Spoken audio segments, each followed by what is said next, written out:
รัฐวิสาหกิจน้ำประปานครหลวงจันทร์มีแผนจะสั่งโรงงานน้ำประปาเพิ่มอีก2แห่งซึ่งจะมีกำลังการผลิตเพิ่มอีก 40,000 เมตรก้อนต่อวัน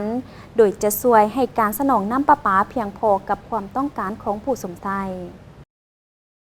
ว่าการผู้อำนวยการรัฐวิสาหกิจน้ำประปานครหลวงจันทร์ได้เสนอต่อการนำนครหลวงจันทร์เพื่อขออนุมัติลงมือก่อสร้างระบบโรงงานน้ำประปาจำนวน2จุดอยู่เมืองศรีสัตนาคและเมืองศรีโคตะบอง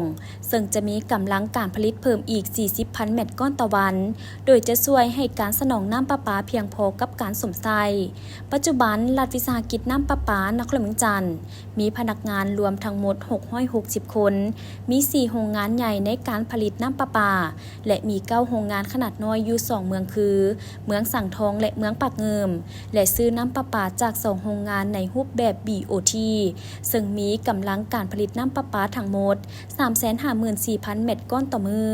การสนองน้ำประปาหับไส้นครหลวงจันทร์ในเขตบริการ7เมืองกว่ำเอา96ส่วนห้อยในนี้เฉพาะ2เมืองนอกแม้นมีระบบน้ำประปาขนาดน้อยอยู่เทศบาลเมืองคือเมืองสังทองและเมืองปากเงิมการจำหน่ายน้ำประปาในปี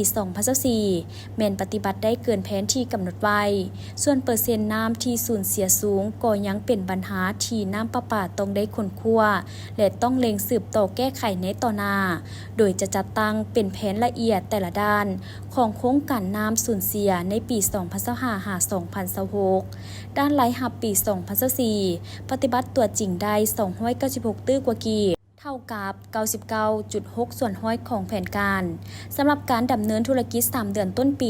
2025รัฐวิสาหกิจน้ำประปานครหลวงจันทร์แม้นได้สืบต่อในการบริหารและพัฒนาเวียกงานการคุ้มครองและบุคลากร